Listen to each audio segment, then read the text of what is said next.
我是360，我们一起来关心昌鸿台风的最新动态。首先几个台风的重点要跟大家说明，第一个就是昌鸿台风的路径在过去几个小时有略微往北抬，这也代表说昌鸿台风在未来几个小时的路径可能还有一些变化。如果持续往北抬的话，可能对我们台湾的影响就会比原本预期的会稍微少一点点。不过还是要提醒大家，仍然要持续留意强风以及持续性的降雨。另外，中部以北山区的雨势还是相当的明显，要提醒山区的朋友们还是要特别注意。另外，沿海地区风浪还是比较大，要特别注意安全。我们从台风的动态图上面可以看到，目前昌鸿台风的中心位置仍然在我们台北的东北东方大约350公里的海面上，目前正以每小时18公里的速度往西北方向移动，整个强度并没有太明显的改变。不过可以看到7级风的暴风圈还没有圈到我们台湾的陆地，主要的原因就是因为在过去几个小时，台风的路径有稍微往北抬。那么预估如果这个路径不变的话，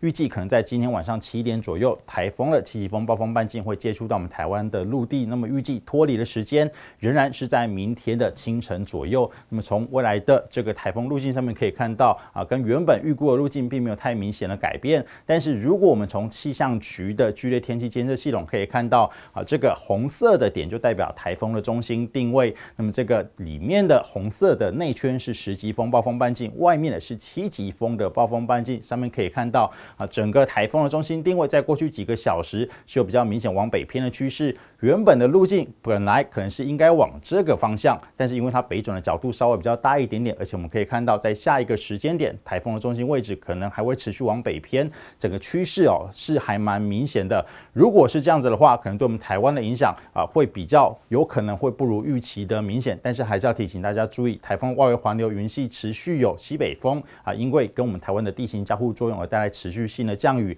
虽然看起来雨势不算是很大，但是如果持续时间够久的话这个累积雨量还是相当的可观。我们从台风的卫星云图上面可以看到，台风眼还是清晰可见。我们台湾目前仍然是持续受到台风的外围环流的影响，不过整个台风比较主要的对流云系还没有影响到我们台湾。我们来看一下，在今天已经有一些比较明显的降雨量了，主要是在我们中部以北的山区，尤其是在新竹山区雨量相当的明显。那么为什么会是在这个地方？我们从台风的环流图上面可以看到这个黄色的线是台风的路径，白色的这个圈有箭头的线就代表整个台风环流的方向。可以看到，随着台风往西北方向移动，我们台湾的风向原本都是西北风，所以跟我们中部以北山区的走向是呈现垂直，所以因为跟地形的交互作用而形成比较明显的降雨。但是随着明天中午过后，台风逐渐北转之后，我们台湾的风向逐渐转成偏西风，甚至是有点偏西南风，慢慢的整个降雨的形态会逐渐转移到中南部地区。也提醒我们中南部地区的观众朋友们在明天中午过后到礼拜天要特别注意。接下来我们来看一下未来几天的模式的预报图，可以看到随着台风逐渐往西北方向移动，大家可能很关心台风即便逐渐北移之后在明天中午过后会不会有西南气流。目前看起来发生西南气流的这个几率并不是很高，主要是因为随着台风北移之后，整个西南气流的水汽带会逐渐被比较偏东边的南卡台风带上所以目前看起来发生西南气流的几率并不是很高，但是还是要特别注意，还是会有一些西南风进来，我们中南部还是要注意，可能会有一些雨势出现。